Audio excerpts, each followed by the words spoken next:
بسم اللہ الرحمن الرحیم والحمد للہ رب العالمین والصلاة والسلام علی رسول خیر خلقہ محمد وعلی آلہ وصحبہ اجمعین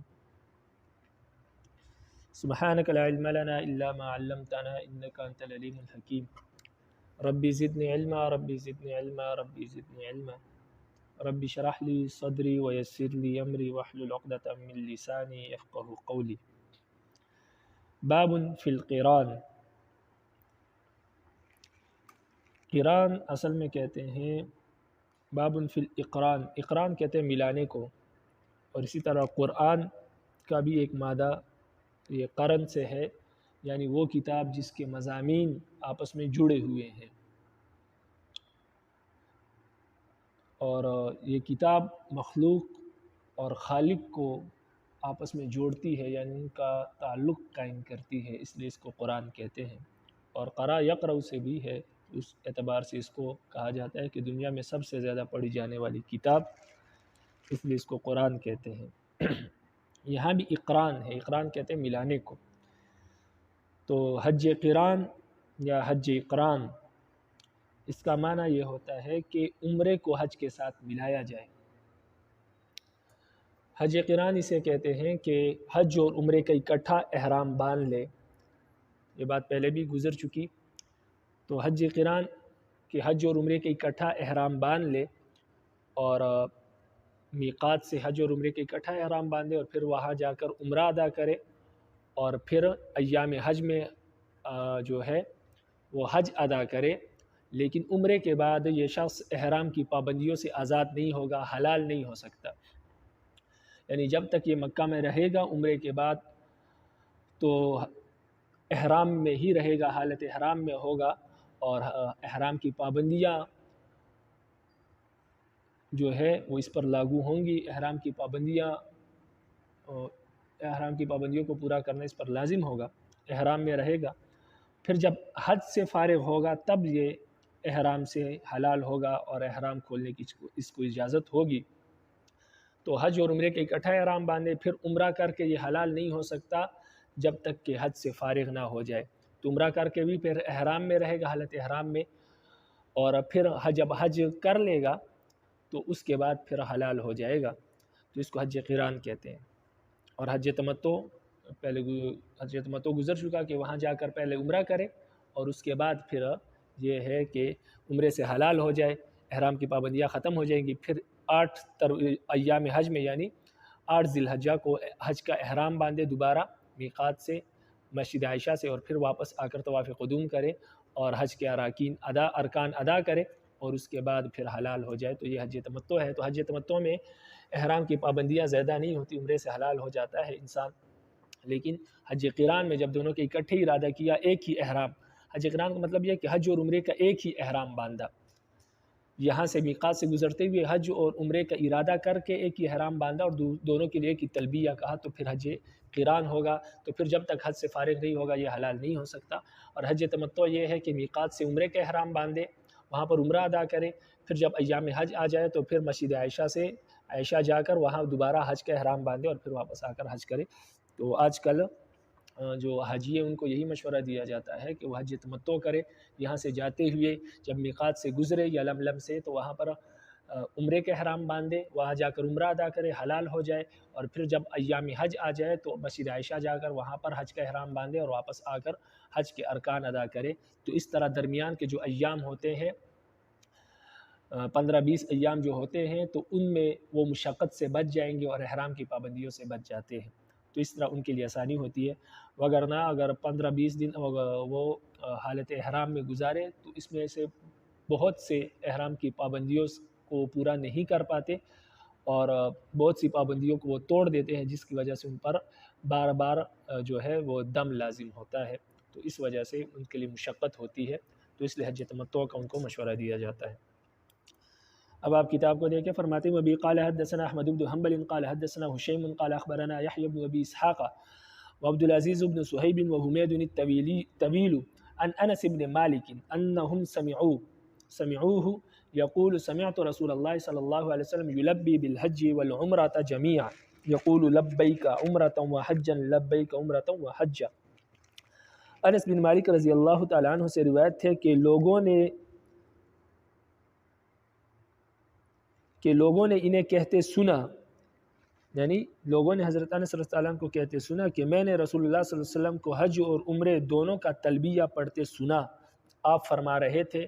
لبیک اے اللہ میں حاضر ہوں حج اور عمرے دونوں کے ارادے سے، اے اللہ میں حاضر ہوں حج اور عمرے دونوں کے ارادے سے۔ تو اس طرح نبی علیہ السلام نے حج قران کا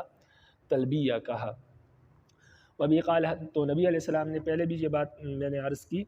کہ نبی علیہ السلام نے جو حج کیا تو حج قران کیا تھا، حج افراد یا حج تمتع نہیں کیا تھا، اس لیے احناف کے نزدیک سب سے افضل حج جو ہے وہ حج قران ہے، اس لیے کہ نبی علیہ السلام نے حج قران ادا کیا تھا۔ چونکہ حدیث پیچھے بھی گزر چکی کہ نبی علیہ السلام عمرے کے بعد حلال نہیں ہوئے تھے، اور اس لیے کہ انہوں نے کہا کہ میرے پاس ہدی موجود ہے قربانی کا جانور، اس لیے میں حلال نہیں ہو سکتا، باقی لوگ حلال ہو جائے۔ پھر نبی علیہ السلام نے جب حج کیا تو پھر نبی علیہ السلام نے احرام کھولا اور حلال ہو گئے۔ تو اس حدیث میں واضح طور پر آ گیا کہ نبی علیہ السلام نے حج اور عمرے دونوں کا اکٹھے تلبیہ کہا تھا، تو حج قران کیا تھا۔ وبی قال حدثنا ابو سلمہ موسیٰ بن اسماعیل قال حدثنا وہیب قال حدثنا ایوب عن ابی قلابۃ عن انس، حضرت انس رضی اللہ تعالی عنہ سے روایت ہے ان نبی صلی اللہ علیہ وسلم بات بها یعنی بذی الحلیفہ حتی اصبح۔ حضرت انس رضی اللہ تعالی عنہ سے روایت ہے کہ نبی علیہ السلام نے ذو الحلیفہ میں رات گزاری، حتی اصبح جب صبح ہوئی، ثم رکیبہ پھر نبی علیہ السلام اپنی سواری پر سوار ہوئے، حتی استوت به علی البیضاء جب نبی علیہ السلام بیضا پہاڑی پر چڑھے تو حمید اللہ تو اللہ کی تعریف بیان کی، وسبح اللہ کی تسبیح بیان کی، وکبر اور اللہ کی بڑائی بیان کی، ثم احل بحج و عمرۃ پھر نبی علیہ السلام نے حج اور عمرے کے اکٹھے تلبیہ کہا، واحل الناس بہما اور لوگوں نے بھی حج اور عمرے دونوں کا تلبیہ کہا ایک ساتھ ہی۔ فلما قدمنا جب ہم مکہ پہنچے تو امر الناس نبی علیہ السلام نے لوگوں کو حکم دیا کہ فحلوا کہ وہ حلال ہو جائے، یعنی عمرہ کر کے حلال ہو جائے، حتی اذا کان یوم الترویہ جب یوم الترویہ آ جائے یعنی 8 ذی الحجہ تو احلوا بالحج تو وہ لوگ حج کا احرام باندھ لے۔ ونہر رسول اللہ صلی اللہ علیہ وسلم 7 بدنات بیدہ قیاما نبی علیہ السلام نے اپنے ہاتھ سے 7 اونٹ ذبح کیے، 7 اونٹنیاں کھڑے کر کے اپنے ہاتھ سے نہر کیے، یعنی 7 اونٹنیاں نبی علیہ السلام نے نہر کی اپنے ہاتھ سے، یعنی ان کا بایاں پاؤں باندھ کر اور بائیں سینے پر جو ہے وہ خنجر مارا گیا تو اس کو نہر کہتے ہیں۔ اس طرح نبی علیہ السلام نے 8 اونٹنیاں نہر کی اور 1 گائے اپنے ازواج مطہرات کی طرف سے اس کی قربانی دی۔ تو اس حدیث میں جو ہے کہ ذو الحلیفہ میں نبی علیہ السلام نے بیضا مقام پر تلبیہ کہا، تو یہ بات پہلے گزر چکی ابن عباس کی روایت سے کہ نبی علیہ السلام نے ذو الحلیفہ ہی میں تلبیہ کہا تھا اور احرام وہی سے باندھا تھا، ان لوگوں نے بعد میں سنا، تو حضرت انس نے بھی بعد میں سنا تھا بیضا مقام پر۔ اور باقی وہی بات جو پیچھے گزر چکی ہے کہ نبی علیہ السلام نے ان لوگوں کو حکم دیا کہ آپ نے بھی حج قران کا ارادہ کیا تھا میرے ساتھ، لیکن مجھے ابھی معلوم ہوئی ہے یہ بات، تو لہٰذا آپ عمرہ کر کے حلال ہو جائے، اور میں کیونکہ میرے ساتھ ہدی ہے قربانی کا جانور ہے، اس لیے میں جب حج سے فارغ ہوں گا تب حلال ہوں گا، ابھی میں حلال نہیں ہو سکتا، اس لیے نبی علیہ السلام حلال نہیں ہوئے، اور باقی لوگوں کو حکم دیا کہ آپ حلال ہو جائے، یعنی باقی امت کو یہ حکم دیا کہ آپ کی آسانی حج تمتع میں ہی ہے کہ آپ حج تمتع کریں۔ تو پھر حج تمتع ہے جو ہے وہ آپ قیامت تک لوگوں کو اس کی اجازت ہے کہ لوگ قیامت تک حج تمتع کر سکتے ہیں، پہلے صرف حج قران تھا یا حج افراد تھا۔ وبه قال حدثنا يحيى بن معين قال حدثنا حجاج قال حدثنا يونس عن ابي اسحاق عن البراء بن عازب، براء بن عازب رضی اللہ تعالیٰ عنہ سے روایت فرماتے ہیں كنت مع علی رضی اللہ تعالیٰ عنہ حين امره رسول اللہ صلی اللہ علیہ وسلم على الجمل، میں حضرت علی رضی اللہ تعالیٰ عنہ کے ساتھ ہی تھا جس وقت رسول اللہ صلی اللہ علیہ وسلم نے حضرت علی کو یمن کا امیر مقرر کر کے بھیجا۔ امرہ رسول اللہ صلی اللہ علیہ وسلم علی الجمل، نبی علیہ السلام نے ان کو یمن کا امیر مقرر کر کے بھیجا۔ قال فرماتے ہیں کہ فاصبت معه او اواقا، فاصبت معه اواقا فرمایا کہ میں ان کے ساتھ تھا تو مجھے ان کے ساتھ وہاں کئی اوقیہ سونا ملا، یعنی حضرت علی رضی اللہ عنہ کے ساتھ مجھے کئی اوقیہ سونا ملا، ایک اوقیہ جو ہوتا ہے وہ 40 درہم کا ہوتا ہے۔ قال فرماتے ہیں فلما قدم علی من الجمل علی رسول اللہ صلی اللہ علیہ وسلم، جب حضرت علی رضی اللہ عنہ یمن سے نبی علیہ السلام کی یمن سے آ کر نبی علیہ السلام کی خدمت میں حاضر ہوئے، قال تو فرماتے ہیں کہ وجدت فاطمہ قد لبست ثیابا سبیغا، جب نبی علیہ السلام کے پاس حضرت علی رضی اللہ عنہ یمن سے واپس آئے تو دیکھا کہ حضرت فاطمہ رضی اللہ تعالی عنہ نے رنگین کپڑے پہنے ہوئے ہیں، وقد نزحت البیت بنزوح، اور گھر میں خوشبو بکھیر رکھی ہے۔ تو جب فقالت، اور کہنے لگی کہ مالک، آپ کو کیا ہوا ہے، یعنی اے علی آپ کو کیا ہوا ہے۔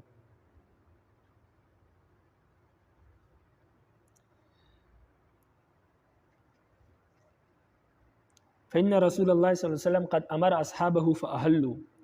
نبی علیہ السلام نے اپنے صحابہ کو حکم دیا اور وہ حلال ہو گئے۔ قال، تو برا بن عازب فرماتے ہیں کہ حضرت علی نے کہا کہ قلت لها، میں نے حضرت فاطمہ سے کہا کہ انی احللت باحلال النبی صلی اللہ علیہ وسلم، میں نے نبی علیہ السلام کا احرام باندھا ہے، یعنی جس احرام کی نبی علیہ السلام نے نیت کی ہے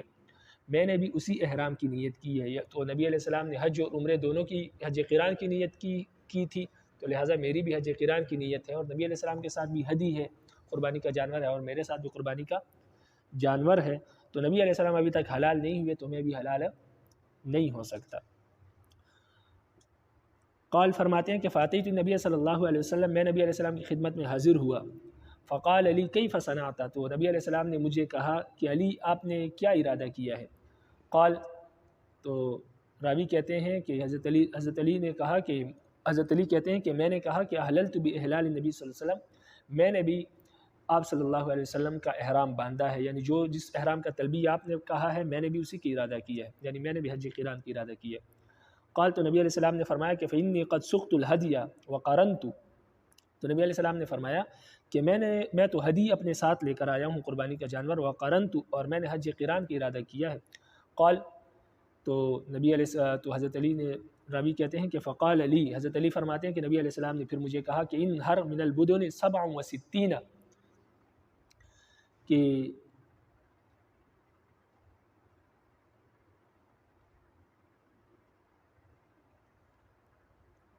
تو نبی علیہ السلام نے مجھے کہا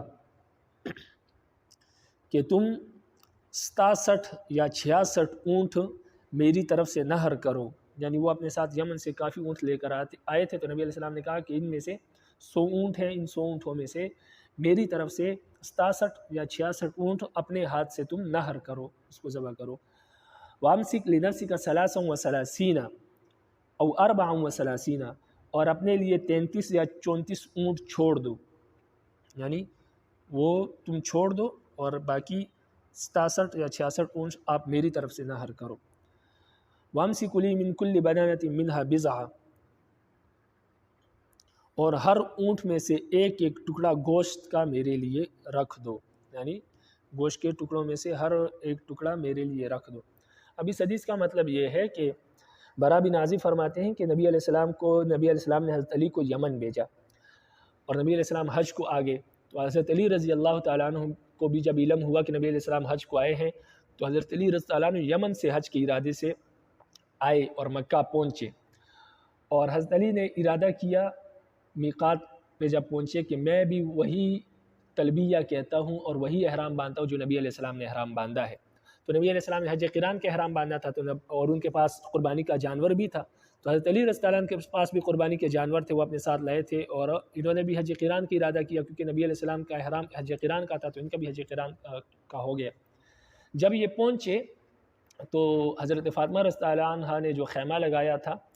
تو چونکہ وہ عمرہ کر کے حلال ہو گئی تھی تو انہوں نے خیمہ لگایا تھا، اور اس میں انہوں نے خوشبو بکھیری تھی، تو حضرت علی رضی اللہ عنہ کو جب دیکھا کہ یہ حالت احرام میں ہے، تو حضرت فاطمہ نے ان سے پوچھا کہ آپ کو کیا ہو گیا، باقی تمام صحابہ تو حلال ہو گئے، نبی علیہ السلام نے ان کو حکم دیا ہے اور آپ ابھی تک حلال نہیں ہوئے۔ تو انہوں نے کہا کہ میں نے بھی اصل میں اسی احرام کی نیت کی ہے جو نبی علیہ السلام نے جس احرام کی نیت کی، اور نبی علیہ السلام ابھی تک حلال نہیں ہوئے تو میں بھی نہیں ہو سکتا۔ پھر انہوں نے جا کے نبی علیہ السلام سے اس واقعہ کا تذکرہ کیا، تو نبی علیہ السلام نے حضرت علی سے کہا کہ میں نے تو حج قران کا ارادہ کیا ہے، تو لہٰذا آپ کا بھی پھر حج قران کا ہی ارادہ ہو گیا، باقی ٹھیک ہے آپ بھی حلال نہیں ہو سکتے، میں بھی حلال نہیں ہو سکتا، لیکن آپ جو اونٹ لے کر آئے ہیں اپنے ساتھ تو ان میں 100 اونٹ ہے، 100 اونٹ میں سے 67 یا 66 اونٹ میری طرف سے قربان کرو، اور باقی 33 یا 34 اونٹ جو ہے آپ اپنی طرف سے قربان کرو، اور ہر اونٹ میں سے جو میرے لیے آپ اونٹ قربان کریں گے تو ہر اونٹ میں سے گوشت کا کچھ حصہ میرے لیے رکھ دو، باقی اللہ کے راستے میں غربا میں تقسیم کر دو۔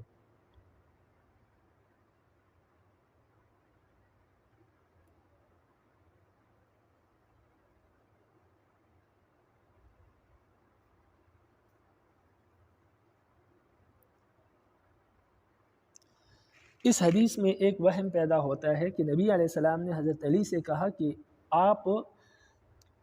تمام اونٹ آپ اپنے ہاتھوں سے نہر کریں، لیکن ان میں سے 66 یا 67 اونٹ جو ہے اس میں سے میری نیت کرے، میرے لیے قربانی کرنے کی نیت کرے، باقی اونٹ آپ اپنے لیے اس کو قربان کرے۔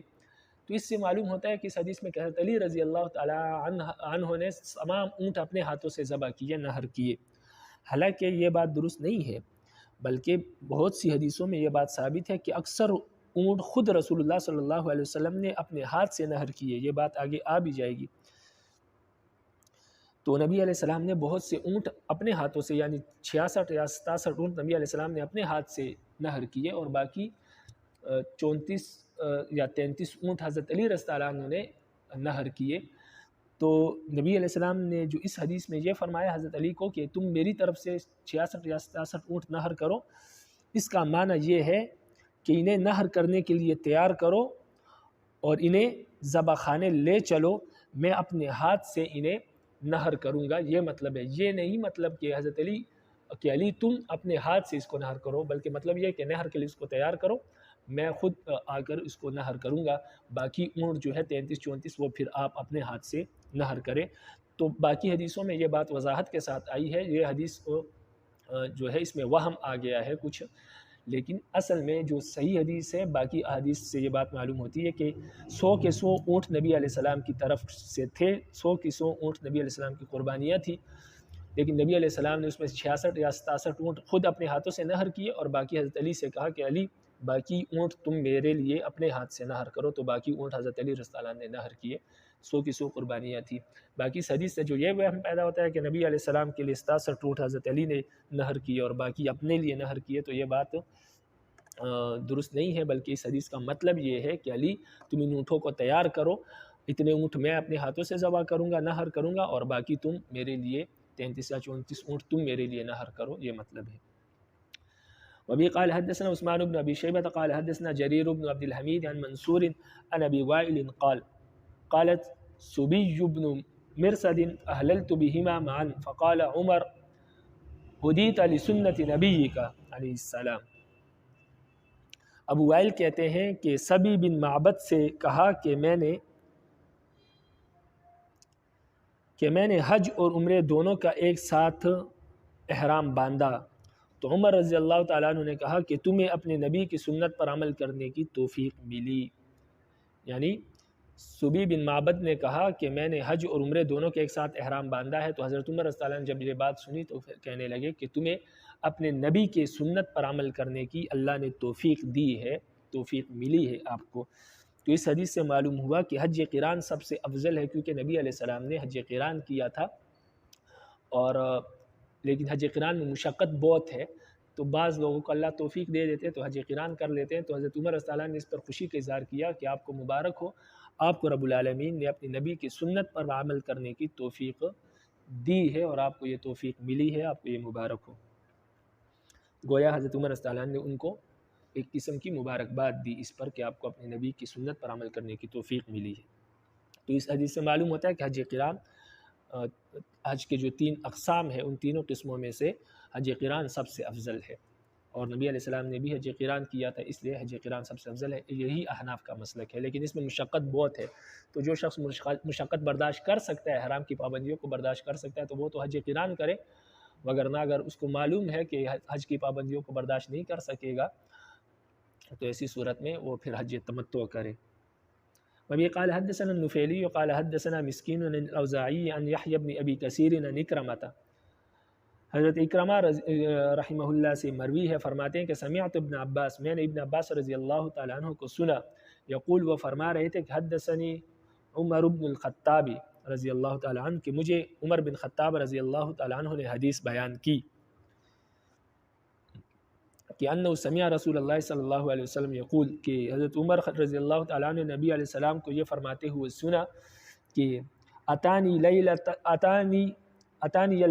آت من عند ربی عز وجل، کہ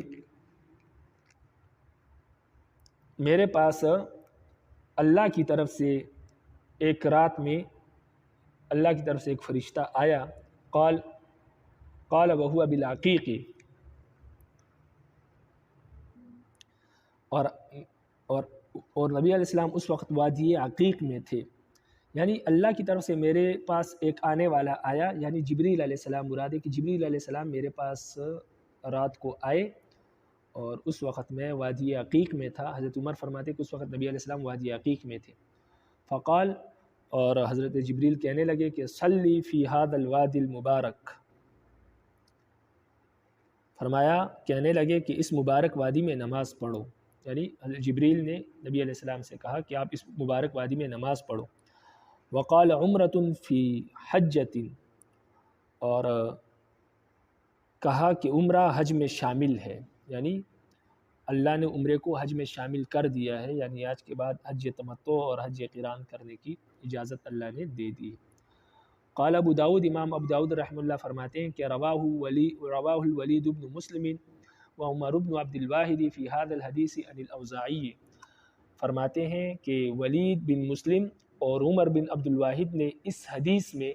امام اوزاعی رحمہ اللہ سے روایت کیا ہے۔ وقال، اور اس میں یہ ذکر کیا ہے کہ قال عمرۃ فی حجۃ، کہ عمرہ جو ہے وہ حج میں ہے، اس میں صرف اتنی بات ہے۔ قال ابو داود، امام ابو داود رحمہ اللہ فرماتے کہ رواہ الولید بن مسلم وعمر بن عبد الواحد فی ھذا الحدیث عن الاوزاعی، اور اس حدیث کو ولید بن مسلم اور عمر بن عبد الواحد نے اوزاعی سے روایت کیا ہے، اور اس میں اس بات کی اضافہ ہے کہ وقل عمرۃ فی حجۃ، یعنی جبریل نے نبی علیہ السلام سے کہا کہ آپ کہو کہ حج، عمرہ جو ہے وہ حج میں شامل ہے، آپ امت کو یہ کہو۔ قال ابو داود، امام داود رحمہ اللہ فرماتے ہیں وکذا رواہ علی بن المبارک عن یحیی بن ابی کثیر فی ھذا الحدیث قال وقل عمرۃ فی حجۃ، اور اسی طرح علی بن مبارک نے یحییٰ بن ابی کثیر سے اس حدیث میں یہی بات نقل کی ہے کہ جبریل نے کہا نبی علیہ السلام سے کہ آپ کہو کہ عمرۃ فی حجۃ، کہ عمرہ حج میں داخل ہے، یعنی جبریل نے یہ نہیں کہا، بلکہ جبریل نے نبی علیہ السلام سے کہا کہ آپ یہ کہو امت کو کہ عمرہ حج میں شامل ہے آج کے بعد۔ تو یہاں پر امام ابو داود رحمہ اللہ کا قال ابو داود کہنے سے مقصد حدیث کے اختلاف کو بیان کر رہے ہیں کہ یہ حدیث مختلف الفاظ کے ساتھ مروی ہے۔ ایک حدیث میں اس کے الفاظ ہے وقل عمرۃ فی حجۃ ہے، اور دوسری حدیث میں قال عمرۃ فی حجۃ ہے، اور اسی طرح علی بن مبارک کی حدیث میں جو ہے قل عمرۃ فی حجۃ ہے، اور امام بخاری نے ایک روایت بیان کی ہے، اس میں ہے قل عمرۃ و فی حجۃ، واو کے ساتھ ہے، تو وقل عمرۃ فی حجۃ ہے۔ تو اس طرح امام ابو داود رحمہ اللہ کا یہاں سے قال ابو داود کہنے سے مقصد یہ ہے کہ یہ حدیث مختلف الفاظ کے ساتھ مروی ہے، تو ان مختلف الفاظ کی طرف اشارہ کرنا مقصود ہے یہاں قال ابو داود کہنے سے۔ وبه قال حدثنا حناد بن السري قال حدثنا ابن ابي زايدة قال حدثنا عبد العزيز بن عمر بن عبد العزيز قال حدثنا الربيع بن صبورة عن أبيه قال خرجنا مع رسول الله صلى الله عليه وسلم حتى إذا كنا بعصفان قال له سراقة بن مالك المدلجي يا رسول الله اقض لنا قضاء قوم كأنما ولد اليوم، فقال إن الله عز وجل قد أدخل عليكم في حجكم هذا عمرة، فإذا قدمتم فمن تطوف بالبيت وبين الصفا والمروة فقد أهل إلا من كان معه ہدی۔ صبورہ رضی اللہ تعالیٰ عنہ کہتے ہیں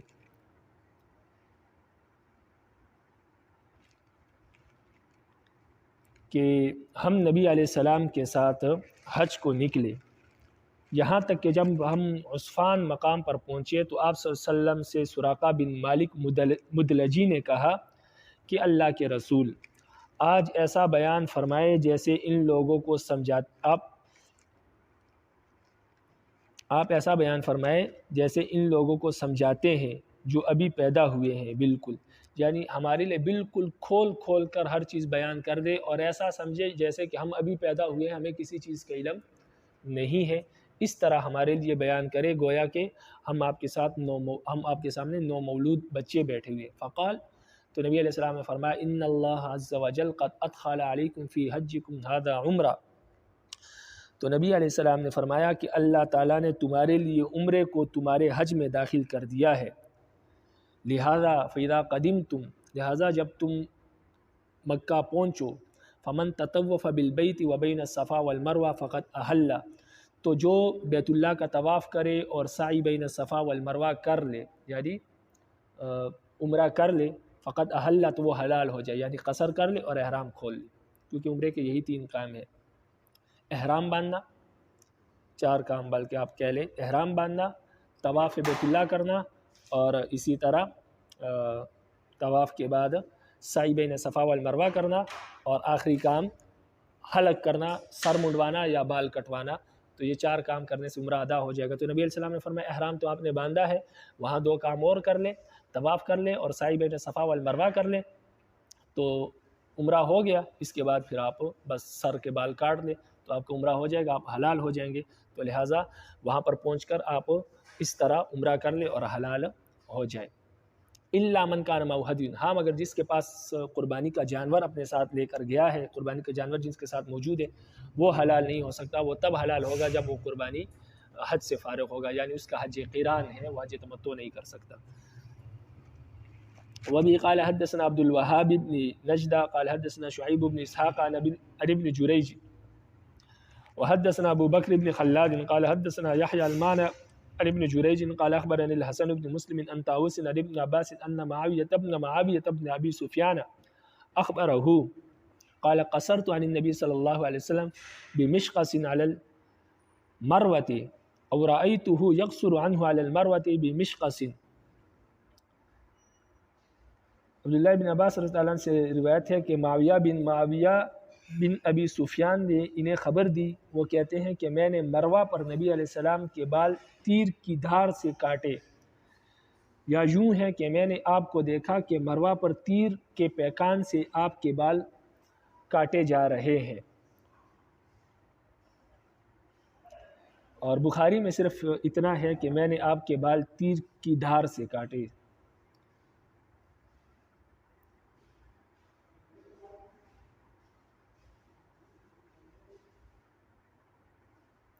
تو اب اس سے یہ بات پیدا ہوتی ہے، یہ وہم پیدا ہوتا ہے کہ نبی علیہ السلام نے تو حج قران کیا تھا، پھر عمرے کے بعد آپ کے بال کس طرح کاٹے گئے؟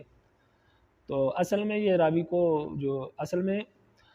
یہ حدیث یہاں پر امام ابو داؤد رحمہ اللہ نے بیان کی ہے، اصل میں یہ حجۃ الوداع کے موقع پر نہیں کاٹے گئے، بلکہ یہ عمرہ جعرانہ کے موقع پر نبی علیہ السلام کے بال جو ہے تیر کی دھار پر کاٹے گئے ہیں۔ یہ عمرہ جعرانہ کا واقعہ ہے۔ حجۃ الوداع کے موقع پر عمرے کے بعد آپ صلی اللہ علیہ وسلم حلال نہیں ہوئے تھے، بال نہیں کاٹے تھے، آپ حج قران کر رہے تھے، تو آپ کے بال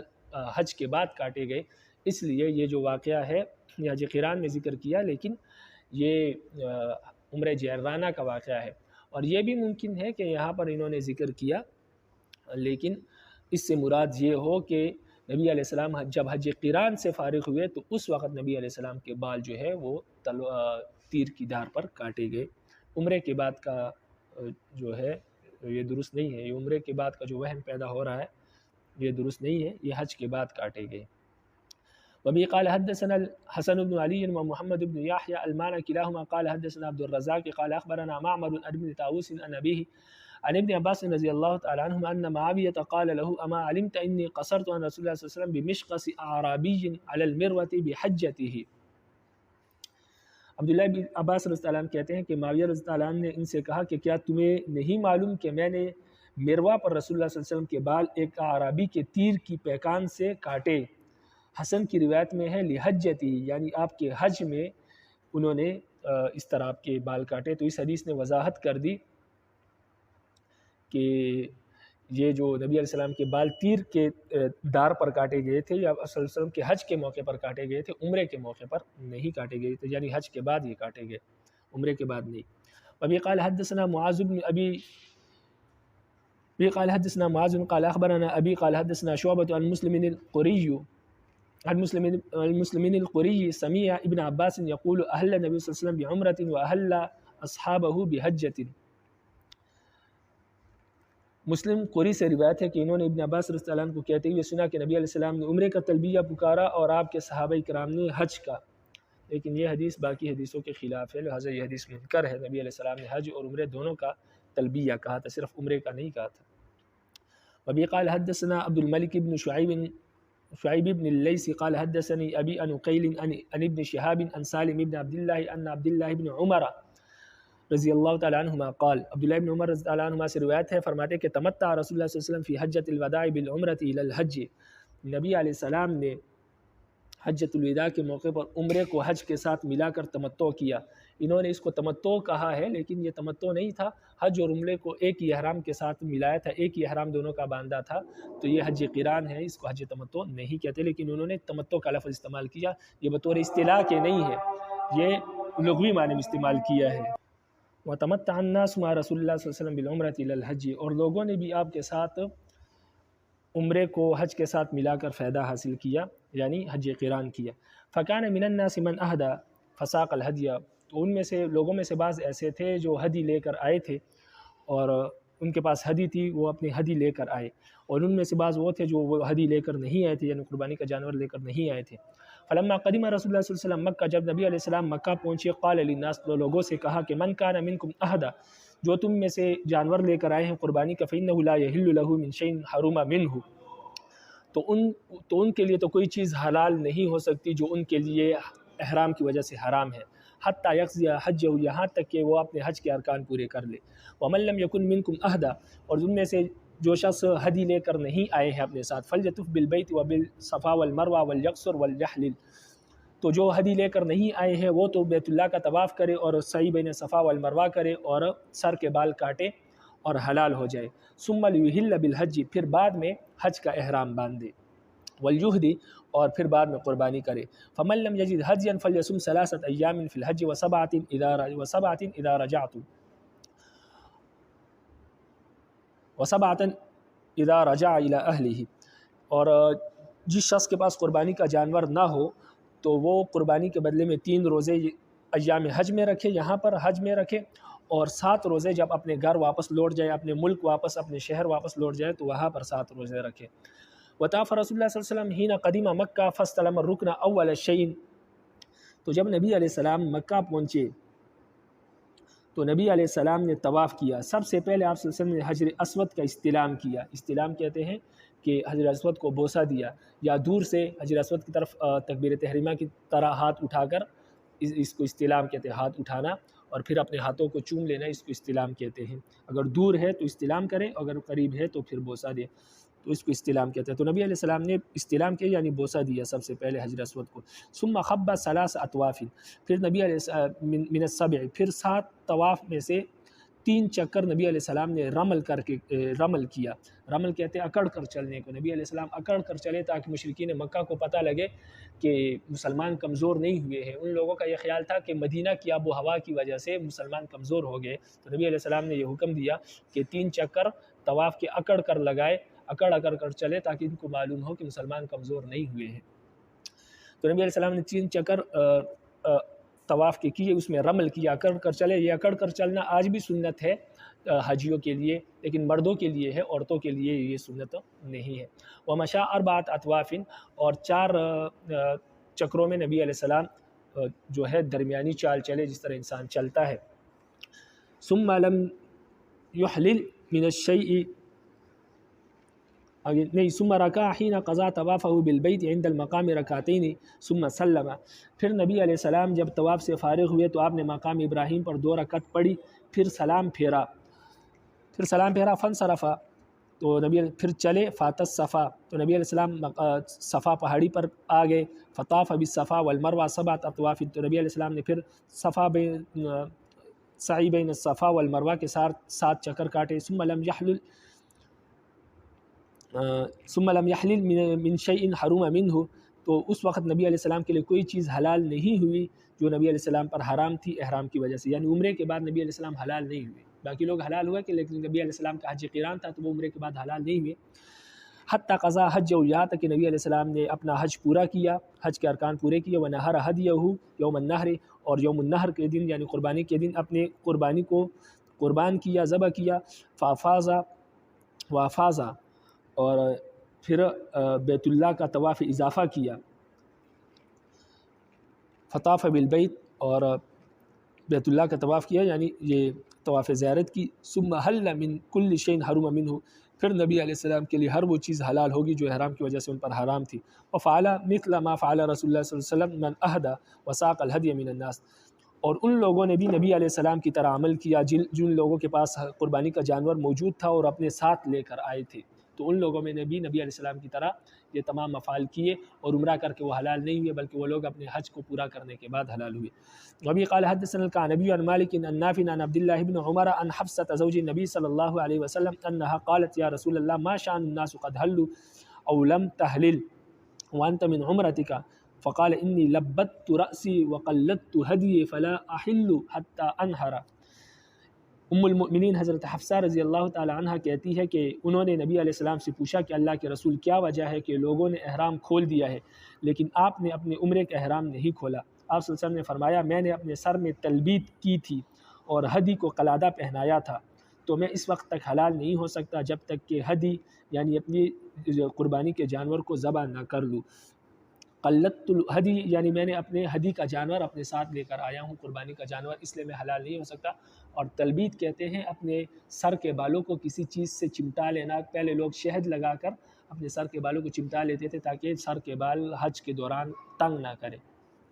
تو اس کو تلبیت کہتے ہیں۔ تو تلبیت سے کوئی فرق نہیں پڑتا، لیکن نبی علیہ السلام نے فرمایا کہ میں اپنی قربانی کا جانور اپنے ساتھ لے کر آیا ہوں، تو لہٰذا میں نے حج اور عمرے دونوں کا تلبیہ کہا ہے اور قربانی کا جانور ساتھ لایا ہوں۔ تو اگر اس طرح کوئی تلبیہ ایک احرام باندھ لے حج اور عمرے کا اور 7 جانور اپنے ساتھ لے آئے تو پھر وہ حلال نہیں ہو سکتا۔ اور یہ تو اس وقت کی بات ہے، اب تو یہ ہے کہ جو شخص جو نیت کرے گا احرام کے وقت جو نیت کرے گا وہی حج ادا کر سکتا ہے۔ اگر حج تمتع کی نیت کی تو بعد میں تو حج تمتع ہی ادا کرے گا، دوسرے حج میں وہ کنورٹ نہیں ہو سکتا۔ اگر حج افراد کی حج افراد ہی کرے گا اور حج تمتع کی ہے تو حج تمتع ہی ادا کرے گا۔ اس کی وجہ پہلے درس میں بتا چکا ہوں۔ وبه قال حدثنا حناد يعني ابن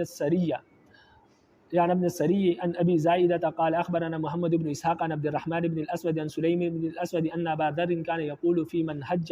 ثم فسخها بعمرة لم يكن ذلك الا للركب الذين كانوا مع رسول الله صلی اللہ علیہ وسلم۔ یہ بات یہاں پر آ بھی گئی ہے کہ سلیم بن اسود سے روایت ہے کہ ابو ذر رضی اللہ تعالیٰ عنہ ایسے شخص کے بارے میں جو حج کی نیت کرے پھر اسے عمرے سے فسخ کر دے کہا کرتے تھے کہ یہ صرف اسی قافلے کے لیے مخصوص تھا جو رسول اللہ صلی اللہ علیہ وسلم کے ساتھ تھا۔ یعنی یہ جو واقعہ حدیث میں آتا ہے کہ نبی علیہ السلام نے ان لوگوں سے کہا کہ آپ نے حج کا ارادہ کیا تھا، حج اور عمرے دونوں کے احرام باندھنا تھا، لیکن جس کے پاس قربانی کا جانور نہیں ہے وہ عمرہ کر لے اور حج کو فسخ کر دے، حج کا احرام باندھ لے یعنی حج تمتع کر لے۔ فرماتے ہیں کہ یہ صرف ان لوگوں کے ساتھ خاص تھا جو نبی علیہ السلام کے ساتھ گئے تھے، بعد میں آنے والے لوگوں کے لیے اس بات کی اجازت نہیں ہے کہ وہ یہاں سے کچھ ارادہ کرے اور وہاں جا کر کچھ ارادہ کرے، کیونکہ اس سے پہلے معلوم نہیں تھا حج تمتع کے بارے میں، احرام باندھنے کے بعد نبی علیہ السلام کو معلوم ہوا، اس لیے ان لوگوں کے لیے یہ چھوٹ تھی، لیکن اس کے بعد کسی کے لیے یہ چھوٹ نہیں ہے۔